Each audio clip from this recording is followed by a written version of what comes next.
Let's dive into the drive-in reefer flatbed marketplace for April 2025 within Canada, cross-border, United States domestic, and give you guys some insight into what we are seeing from our, capacity, rates, trends, and how we can help make your supply chains a little bit more efficient moving forward in 2025. So let's quickly focus on the Canadian marketplace exclusively.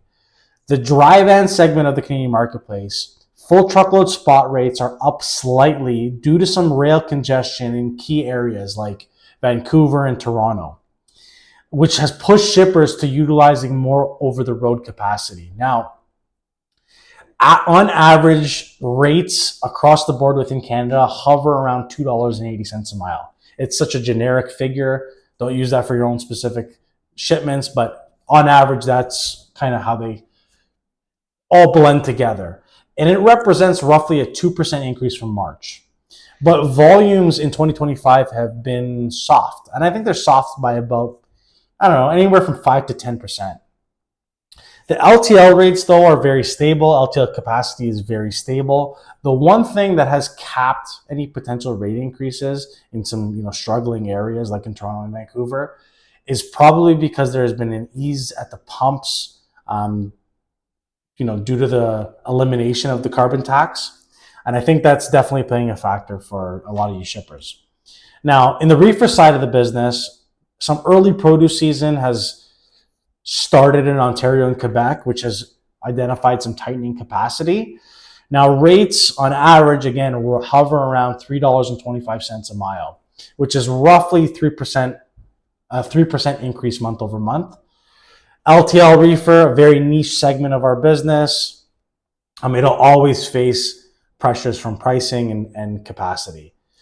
Lastly, the flatbed side of Canada is very steady, on average around $3.15 a mile. It's supported entirely by construction projects in Ontario and Alberta. Volumes actually are surprising, are up 5% year over year. But excess capacity from a driver and availability perspective has kept rates flat. LTL reefer is a very niche side of the business, but is also a growing side of our business as well. Now, what are some key takeaways for you guys in the Canadian domestic marketplace? Rail issues are boosting dry van and reefer full truckload demand, but capacity is relatively sufficient. What I would do if I were you guys, lock in rates to avoid any potential seasonal spikes. And hopefully, let a carrier like us optimize your LTL and hopefully find some savings here and there. Now, let's quickly look into the cross-border side of our business. Well, dry van full truckload volumes are down, and they're down about 10%. Rates hover around $2.20 a mile, and this entirely revolves around tariff uncertainty. We don't have to talk about tariffs till we're blue in the face, but the one thing that is causing some concern, especially for carriers like us, is northbound capacity is relatively tight. Carriers are being very selective where they're sending their drivers, hoping that they have backhauls, which a lot of shippers in the United States have experienced some capacity constraints due to that.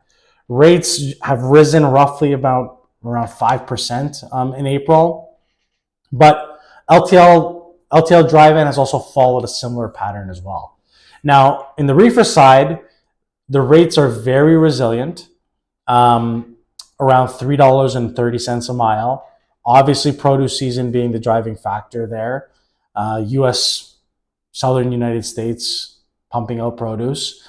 Capacity, although has been constrained in some weird areas like border cities, Windsor, the Niagara areas, with load to truck ratios around 7 to 1. Now, LTL reefer, very niche marketplace.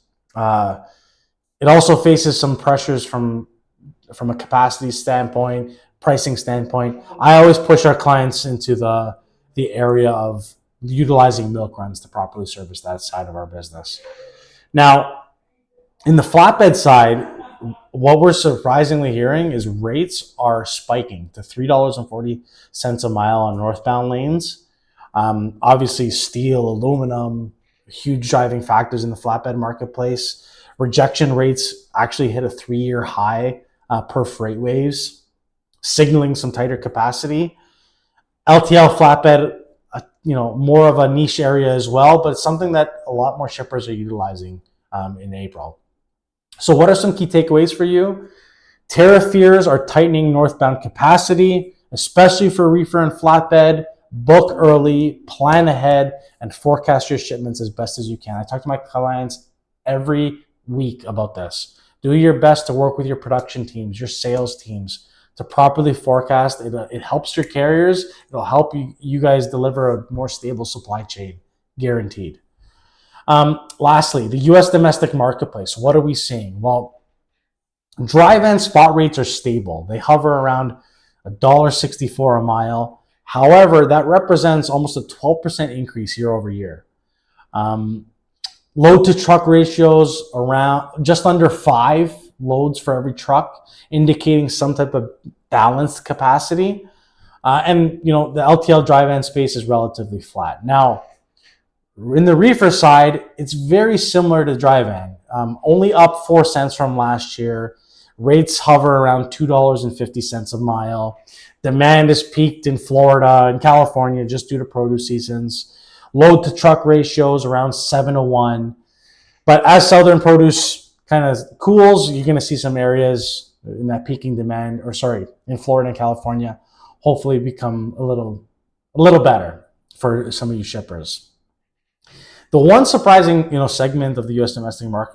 domestic marketplace is the flatbed segment. Rates have surged to $2.60 a mile on average, up 7 cents from March. Load to truck ratios in some key areas like the Southeast, Midwest are as high as 35-to-1, reflecting some really, really strong demand. LTL flatbed also experiencing something very similar. So what are some key takeaways for you guys as a whole? The flatbed marketplace is very hot. The dry van and reefer marketplace, relatively stable. In the dry van and reefer side, I would secure some rates now, hedge against any projected increases in that space. Work on the flatbed side to figure out some backhauls. Hopefully tap into companies like us, and hopefully we can work together to achieve a common goal. Looking ahead, what can you guys expect and what should you guys be looking for? Monitor the tariff developments, obviously. Improving rail issues might ease some trucking demand. However, the rail is the rail. They're always going to be the way that they are and always going to have some concerns. The U.S. domestic marketplace can also be further constrained by the notion of manufacturing being brought to the United States. It could change the dynamics of the current trucking market and cause some concerns in specific areas. So guys, reach out to me to plan your 2025 freight strategy. If you have any questions, you can call me, email me. But thanks for listening. I appreciate it. Have yourself a good day. Don't work too hard in the month of May. Take care. Bye.